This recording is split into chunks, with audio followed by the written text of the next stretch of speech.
ரொம்ப மகிழ்ச்சி உங்கள் எல்லாரையும் சந்தித்தது. ஏற்கனவே நம்ம அந்த சல்லியர்கள் படத்தோடைய விழாவில் தம்பி தயாரிப்பாளர் வந்திருந்தார். தம்பி அன்னைக்கு பேசும்பொழுது எப்படி பேசினாரோ அதே தான் இன்றைக்கும் பேசியிருக்காரு. உண்மையிலே வந்து மைக்கேல் என்கிட்ட அறிமுகப்படுத்தினது தேனப்பன் தான். ரொம்ப நல்ல கதை, வித்தியாசமான ஒரு கதை. அந்த பையன் இவ்வளோ அணித்தரமாக அழுத்தமாக பேசுகிறதுக்கு காரணம் கடினமாக உழைச்சிருக்கார். அவருடைய ப்ராடக்ட் மேலே அவருக்கு ரொம்ப நம்பிக்கை இருக்குது. அதே மாதிரி சிவா வந்து ரொம்ப தங்கமான ஒரு ஆள். காசு இருக்கிறவன்லாம் நல்லவன்லாம் சொல்ல முடியாது. காசு இருக்குங்கிறதுக்காக அவனை நல்லவன்லாம் சொல்ல முடியாது. காசு தான் எல்லார்கிட்டையும் இருக்கு. காசு வச்சுருக்கவங்களாம் நல்லவன் கிடையாதுல்ல. ஆனால் இவன்கிட்ட காசு இருக்குது. ஆனால் அந்த காசு அவன் ஈஸியாலாம் சம்பாதிக்கலை. அவன் ரொம்ப கஷ்டப்பட்டு தான் இந்த இடத்த போய் பிடிச்சிருக்கிறான். கவிஞர் தம்பி சினேகன் சொன்னது மாதிரி அவன் வந்து அந்த ஊரில் போய் நியூசிலாந்தில் போயிட்டு பார்லிமெண்ட் மெம்பர் ஆஃப் பார்லிமெண்ட் எலெக்ஷனில் தேர்ந்தெடுக்கிறான் ஒரு இந்தியனை. அதுவும் நம்ம ஆந்திராவுக்கு பக்கத்தில் இங்கே இருக்கிற நம்ம தமிழ்நாட்டுக்கு பக்கத்தில் இருக்கிறவனை தேர்ந்தெடுக்கிறாங்கிறதே அது நமக்கு ஒரு பெரிய வெற்றி தானே.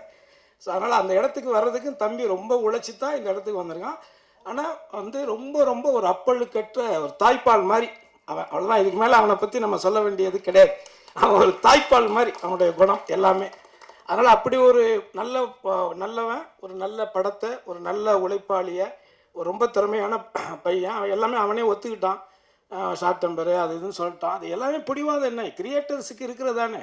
தான் நினைக்கிறத வந்து அவங்க கிடைக்கணும்னு நினைப்பாங்க. இப்போ என்னை பொறுத்த வரைக்கும் நான் நிறைய படம் நடிச்சிருக்கிறேன். சில படங்கள் எனக்கு பிடிக்கும், சில கதாபாத்திரங்கள் பிடிக்கும். 24 வருஷமாக இருக்கேன். நந்தாவில் லொடுக்கு பாண்டியன் நடித்ததுலேருந்து இன்னொரு வரைக்கும் ஒரு 24 வருஷம் நடிச்சுக்கிட்டு இருக்கேன். இடையில கொஞ்சம் ஒரு 6-7 வருஷம் நடிக்காமல் போயிட்டேன். ஆனால் இது வரைக்கும் நான் யார் ஆஃபீஸிலும் போயிட்டு எனக்கு நடிக்கிறதுக்கெல்லாம் வாய்ப்பெல்லாம் நான் கேட்டதே கிடையாது. ஏன்னா எப்போ நம்ம அந்த வேலையை செஞ்சிட்டோம்னா அதுக்கப்புறம் நம்ம நடிக்கவே முடியாது. நம்மளை யாரும் கூப்பிட மாட்டாங்க. சினிமாவில் மட்டும்தான் நடக்கும். நம்ம ஒரு காமெடியனாக இருப்போம், இல்லை ஒரு கேரக்டர் ஆர்டிஸ்டாக இருப்போம். நம்ம கூட உட்காந்து சரக்கு போட்டுக்கிட்டு இன்னொரு ஆர்டிஸ்ட்டுக்கிட்ட கேட்பாங்க டேட்டு. நம்ம பக்கத்தில் உட்காந்துருப்போம். ரொம்ப வலிக்கும் அது. ஆனால் அதெல்லாம் நான் பார்த்துருக்குறேன், நிறையா பார்த்துருக்குறேன். அதெல்லாம் தேனப்பனே பண்ணுவான். என்ன அதில் என்ன இருக்குது? ஏன்னா தேனப்பனை வந்து இன்றைக்கி நேற்று எனக்கு அண்ணன் தான் அவர். இருந்தாலும் நாங்கள் கொஞ்சம் ரொம்ப நெருக்கம் 2 பேரும். ஏன்னா அதான் தயாரிப்பாளரே கொடுக்குறேன்னு சொன்னால் கூட இந்த ஆளுக்கு எடுத்து விட்டுருவான். தயாரிப்பாளர் சரிப்பா நல்லா, அதாவது நான் சொல்கிறது ரொம்ப வருஷத்துக்கு முன்னாடி உங்களுக்கு தெரியும். நான் பாடகராக இருந்து ஒரு கானா பாடகர் அப்படிலாம் இருந்து தான் நான் கிராமிய பாடகராக இருந்து தான் வந்தேன். கே சுரேகுமார் சார் ஒரு படம் நாட்டாமன்னு ஒரு படம் எடுத்தாங்க, உங்களுக்கெல்லாம் ஞாபகம் வரும். அதில் நாட்டாம பாதம் பட்டா நல்ல வெள்ளாமல் விளையும்படின்னு ஒரு பாட்டு இருக்குல்ல, அந்த பாட்டு நான் தான் பாடினேன். சிற்பி சார் மியூசிக்கில் நான் தான் பாடினேன். அதுக்கு வந்து எனக்கு பாட வச்சுட்டு திருப்பி அவங்க கொஞ்சம் ஏதோ ஒரு இது கமர்ஷியல் ஏதோ ஒன்று சொல்லிவிட்டு அனுப்பிச்சிட்டாங்க. ஆனால் அந்த காசு பேட்டா கொடுக்குறதுக்கு 100 ரூபாய் 150 ரூபாய் என்னமோ 200 ரூபா கொடுக்குறாரு. இவர் தான் அதுக்கு மேனேஜர். நான் தான் பாட்டு பாடலைல்ல, நானும் வந்து உன்ட்ட வாய்ப்பு கேட்டேன். நீங்கள் தானே என்னை கூப்பிட்டீங்க, என் வாய்ஸ் நல்லா இருக்குன்னு. அப்போ 500 ரூபா குடியான்னு சொல்லி தான் சண்டை போட்டு வாங்கிட்டு போனேன் 500 ரூபா இவர்கிட்ட.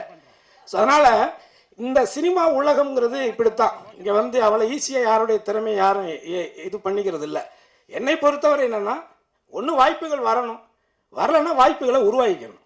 நான் உருவாக்க தெரிஞ்சவன். ஏன்னா நான் என்ன அப்படித்தான் உருவாக்கிட்டேன். ஏன்னா இந்த விழாவில் இருக்கக்கூடிய இசையமைப்பாளர் ரகு இருக்கார்ல, நாங்கள் ரொம்ப க்ளோஸ் நண்பர்கள். ஒரே இடத்துல ஒரு வித்து போன இந்த இங்கிட்டு தான் வடப்பள்ளியில் அந்த பாளையக்காரத்து அந்த ஏரியா, அதான் உனக்கும் தெரியுமே. இங்கே நிறைய பேர் என் கூட ட்ராவல் ஆனவங்க நிறைய பேர் இருக்காங்க. வேறு முகத்தில் வேறு அடையாளத்தில் உட்காந்துருப்பாங்க. சில பேர் ஏதோ ஒரு கோவத்தில் கூட இருப்பாங்க. சாப்பிட்ட இடத்துல கொஞ்சம் கம்மியாக போட்டிருப்போம். ஏதோ ஒன்று நடந்திருக்கும், ஏதாவது ஒன்று நடந்திருக்கும். எதுவுமே இல்லாமல்லாம் இங்கே இல்லை. பெரிய ட்ராவலிங் இருக்குது. 21 வருஷத்தில் ஒரு பத்திரிகையில் நல்லா என்ன எழுதலைங்கிறதுக்கெல்லாம் நான் சண்டையெல்லாம் போட்டிருக்கிறேன். வீட்டுக்கெல்லாம் போயிருக்கிறேன். ஏன் அவ்வளோ உழைச்சிருக்கேன் அந்த படத்தில். சும்மா இவரும் மற்றும் பலரும் இருக்கிறாருன்னு என் பேர் எழுதுறியா? ஸோ அந்த மாதிரி. அதனால் இதை எதுக்காக சொல்ல வரேன்னா, மைக்கேல் வந்து இந்த கதை வந்து இப்படி தான் வரணும் அப்படிங்கிறத ரொம்ப ஆழமாக நம்பி அதுக்கான கேமராமேன் அந்த தம்பி கூட இருக்கிற எல்லாருமே ரொம்ப கடினமாக உழைச்சிருக்காங்க. குறிப்பாக விமலை வந்து இந்த படத்தில் கொஞ்சம் வித்தியாசமாக நீங்கள் பார்ப்பீங்க எல்லாருமே, தமிழக ஆடியன்ஸ் எல்லாருமே. அது வந்து இயக்குனருடைய ஒரு பார்வை தான். அதுக்கு வந்து அவர் அடாப்ட் பண்ணிக்கிட்டார். அவர் வந்து அவர் சொல்கிற மாதிரி விமல் கூட இதான் முதல் படம். இன்னொன்று எனக்கு ஒரு சின்ன அது சினிமாவில் அது எப்படி வேணாலும் எடுத்துக்குவாங்க, பரவாயில்ல, நமக்கு தோன்ற சொல்லிடுவோம்.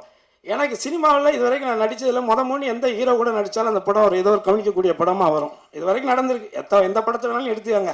நான் கடைசியாக நடித்த ஜிவி பிரகாஷ் கூட நடித்த படத்துலேருந்து அதர்வா கூட நடித்த படம் யாரு கூட நான் முதமும் நடிக்கிறேனோ அது வில்லல்ல அஜித் சார் கூட நடித்ததாக இருக்கட்டும், விஜய் கூட திருமலையில் நடித்ததாக இருக்கட்டும், இப்படி எந்த நடிகர்கள் கூட நான் முதமுன்னு போய் ஒர்க் பண்ணேன்னா அது எனக்கும் அந்த ப்ராஜெக்ட்டுக்கும் ஒரு ஹெல்த்தியாக தான் அமைஞ்சிருக்கு இது வரைக்கும். இந்த படத்தில் நான் எதுக்கு இதை சொல்ல வந்தேன்னா, நான் எந்த அலுவலகத்துக்கும் போயெல்லாம் எனக்கு வாய்ப்பு கொடுங்கன்னு நான் கேட்டதே கிடையாது. ஆனால் ஒரு கதை கேட்டுட்டு அந்த கேரக்டர் நான் நடிப்பேன்னு நான் அதுக்குள்ளே நிறையா யோசித்து ஆசைப்பட்டுட்டு அந்த கதையை என் பையன்கிட்டையும் சொல்லி என் ஒய்ஃப்கிட்டையும் சொல்லி சூப்பரான ஒரு கேரக்டர் கிரேஸ் அது கிடச்சிதுன்னா ஒரு நடிகனா நம்ம செத்ததுக்கு அப்புறம் ஒரு 4 படம் காட்டுவாங்கல்ல, அதில் ஒரு படமாக இது இருக்கும் கிரேஸ் அப்படின்னு நான் என் ஒய்ஃபுக்கிட்டே என் பையன்கிட்டே நான் சொன்னேன். ஆனால் திடீர்னு பார்த்தா அதில் நான் இல்லை, திடீர்னு இல்லைன்ட்டாங்க. ஒரு 1.5 வருஷம் ட்ராவல் பண்ணிட்டேன் நான். அந்த இதில் அந்த கொரோனாவில் அடிபட்டவன் தானே நானும். திண்டுக்கல்ல ஹோட்டல் ஆரம்பித்து அதில் ஒரு 2 கோடி ரூபா போச்சு அந்த கொரோனா டயத்தில் தான். கொரோனாவில் இவன் மட்டும் பாதிக்கப்படலை, எல்லாருமே பாதிக்கப்பட்டான், உலகமே பாதிக்கப்பட்டுச்சு. ஆனால் அதில் எனக்கு ஒரு நல்ல நடந்துச்சு. அந்த கொரோனா டயத்தில் தான் இன்றைக்கி சிவகங்கையில் இருக்கிற தோட்டத்தை நான் உருவாகினேன். அங்கே தான் உட்காந்து அந்த கதையும் தம்பிக்கிட்டே கேட்டேன். ஸோ அப்போது அந்த கதை திடீர்னு பார்த்தீங்கன்னா வேறு ஒரு கம்பெனி, வேறு ஒரு நடிகர் அப்படின்னு போயிடுச்சு. அப்போ என் பையன்கிட்ட மறுபடியும் சொன்னேன், என்னோட ஆசைப்பட்டோம் கிடைக்கல. பட் ஆனால் ஒரு கதையில் ஒரு கதாபாத்திரம் நம்ம தான் நடிக்கணும்னு விதி இருந்தால் அதை எவனாலையும் மாற்ற முடியாது. அது மட்டும் ஆணித்தரமான ஒரு உண்மை. அதே விஷயந்தான் இங்கே இப்போ நான் சொல்கிறது விஷயம் வந்து வேறையாக இருந்தாலும் கூட கான்ஃபிடென்ட், நம்பிக்கை மட்டும்தான் வாழ்க்கை. ஏன்னா அது நம்ம மேலே நம்ம நம்பிக்கை வைக்கலைன்னா அப்புறம் என்ன இருக்குது. அதனால் என் பொண்டாட்டிகிட்ட சொல்லுவேன், இன்னும் வீடு கட்டலை, நேற்று வந்து நடிகர்லாம் வீடு கட்டியிருக்காங்க, நீ இன்னும் வீடும் கட்டலை ஒன்றும் கட்டலைன்னு சொல்லிட்டு இருக்கிறா. ஆனால் அவள்கிட்ட நான் சொன்னேன், சாஸ்திரி பவன் கவர்னர் இருக்கார்ல, சாஸ்திரி பவன் கருணாசி மேலே பட்டா மாறணும்னு விதி இருந்தால் அது நடக்குங்கிறேசு. அதனால் நீ ஒன்று பெருசாக ரொம்பலாம் எதுக்கு கவலைப்படாத, அது நடக்கும்னா நடக்கும் அப்படின்னு. அதனால் முதல்ல இந்த விழாவுக்கு வந்திருக்கக்கூடிய தம்பி சினேகன், தம்பி ரோபோ சங்கரை பார்த்தோன்னா கை கொடுத்தேன். அண்ணா பழைய மாதிரி ஆயிட்டேனா அப்படின்னு சொன்னான். உண்மையிலே எனக்கு வந்து எனக்கு ரொம்ப பழக்கம் நெருக்கம், என்ன மாதிரி ஒரு மேடை கலைஞனாக இருந்து வாழ்க்கையில் ஜெயித்தவன். அதனால் அவன் இடையில உடம்பு சரியில்லாமல் போனதெல்லாம் ரொம்ப கஷ்டமாக இருந்தது. ஆனால் அவனுடைய வில் பவர் வந்து மீண்டும் அதிலிருந்து இன்னும் ஓப்பனாக சொல்லப்போனால் மரணத்தை வென்ற ஒரு மனிதனாக தான் இவனை நான் இப்போ பார்க்குறேன். உண்மையிலே அது இப்போ ரொம்ப சந்தோஷம். அதே மாதிரி அண்ணன் செந்தில்நாதன் எனக்கு 9 வருஷம் பழக்கம். ஸோ இங்கே இருக்கக்கூடிய தம்பி விமல் கூட நான் ஒர்க் பண்ணியிருக்கேன். நடிகை கூட எனக்கு சீன் இல்லை, பட் நான் இப்போ தான் அவங்கள பார்க்குறேன். வாழ்த்துக்கள் தேன பண்ண சொல்லிட்டு பங்காளி. அடுத்த தம்பி இயக்குனர் பிரபாகரன். அதே மாதிரி உங்கள் படம் நான் இன்னும் பார்க்கல, நான் நிறையா சொன்னாங்க, கடவுள் சித்தியம் நான் பார்க்கல, நான் பார்த்துட்டு உங்களை மீட் பண்ணுறேன். ஸோ எனிவே ரொம்ப நேரம் ஆயிடுச்சு. நான் உங்ககிட்ட இந்த இடத்துல நான் கேட்டுக்கிறது தேனப்ப ஆரம்பித்தது தான். ஏன்னா அப்போ நானும் ஈசி மெம்பராக இருந்தேன் ப்ரொடியூசர் கவுன்சிலில். அந்த பிரச்சனை நடக்கும் பொழுது அது சொன்னது தேனப்பன்னு சொன்னது உண்மை, அதில் மாற்று கருத்து கிடையாது. அந்த நேரத்தில் நான் ஏன் அதை சொல்கிறேன் அப்படின்னா, நான் இடைப்பட்ட கொஞ்ச நாள் நான் இங்கே இல்லை, நான் வெளிநாடு போயிருந்தேன். ஆனால் வந்து நான் இன்னைக்கு நடிகர் கருணாசை தெரியும், லொடுகு பாண்டியை தெரியும், தானா பாடகரை தெரியும், கிராமிய பாடகரை தெரியும், ரகுநந்தன் தங்கியிருந்த அதே இடத்துல நானும் தங்கியிருந்தேன். கிட்டத்தட்ட நான் அப்போவே வந்து ஒரு 250 கேசட்டுக்கு மேலே போட்டிருக்கிறேன். ஒரு கேசட்டுக்கு 10 பாட்டுனா கூட 250 பாட்டு கம்போஸ் பண்ணியிருக்கிறேன். அதையும் தாண்டி மியூசிக்கும் பண்ண ஒரு 4-5 படம். ஆனால் என் சக நண்பராக ஒரு துறையை தேர்ந்தெடுத்து நல்ல நல்ல படங்களாக சொன்னது மாதிரி சினேகன் சார் சொன்ன மாதிரி அந்த மெலடி பாடல்கள் ராஜா சாருக்கு பிறகு அது ரொம்ப ஈர்ப்பாக, அது நம்மள மாதிரி கிராமத்து மக்களை வந்து இளைஞர்களை ஒரு தட்டி எழுப்பக்கூடிய ஒரு நுட்பமான ஒரு இசையமைப்பாளராக இன்றைக்கி என்னுடைய நண்பன் இருக்கக்கூடிய அதே மேடையில் அவர் இசையமைச்சிருக்கக்கூடிய அந்த படத்தில் நானும் ஒரு நல்ல கதாபாத்திரம் பண்ணியிருக்கோங்கிறது ஆல்மோஸ்ட் ஒரு 30 இயர்ஸ் 30 வருஷமாக ஒரே சும்மா ஒரு தெரியல ஹார்மோனியத்தை வச்சுட்டு அவரும் வாசித்து நானும் பொட்டியை வச்சு வாசித்த காலங்களும் இருக்குது. ஏன்னா இன்றைக்கி பார்க்குற தலைமுறைகளுக்கு என்கிட்ட என்னென்ன இருக்குன்னே தெரியாது. நான் 92 புரட்சி தலைவி அம்மா கிட்ட வந்து 1992 மாநில கல்லூரியில் படிக்கும்போது இந்த பெஸ்ட் மிமிக்ரி ஆர்டிஸ்ட் இன் தமிழ்நாட்டிலேயே சிறந்த பலகுரல் நிகழ்ச்சி செய்யக்கூடியவனா நான் தேர்ந்தெடுத்து அந்த அம்மாட்ட 5 சவரன் நகை கொடுத்தாங்க. அதுக்கப்புறம் துண்டு துண்டாக வெட்டி வித்துட்டோம், அது வேற. பட் ஆனால் வாங்கியிருக்கிறோம் அதுக்கல்ல. அதே மாதிரி சென்னாரெட்டி, பீஸ்ம நாராயண் சிங், அலெக்சாண்டர், இந்த கவர்னர்கள்லாம் அவங்களுக்கு ஞாபகம் இருக்கும். அவங்கக்கிட்டலாம் நான் அவார்டு வாங்கியிருக்கிறேன். ஏன்னா பல திறமைகளை இங்கே இந்த இடத்துக்கு சும்மாலாம் இங்கே வந்து உட்காரல, ஓசியிலலாம் நம்ம இந்த இடத்துக்கு வரல. அடுத்து ஒரு ஏஜுக்கு மேலேயும் உழைச்சிக்கிட்டே இருக்க முடியாதுல்ல.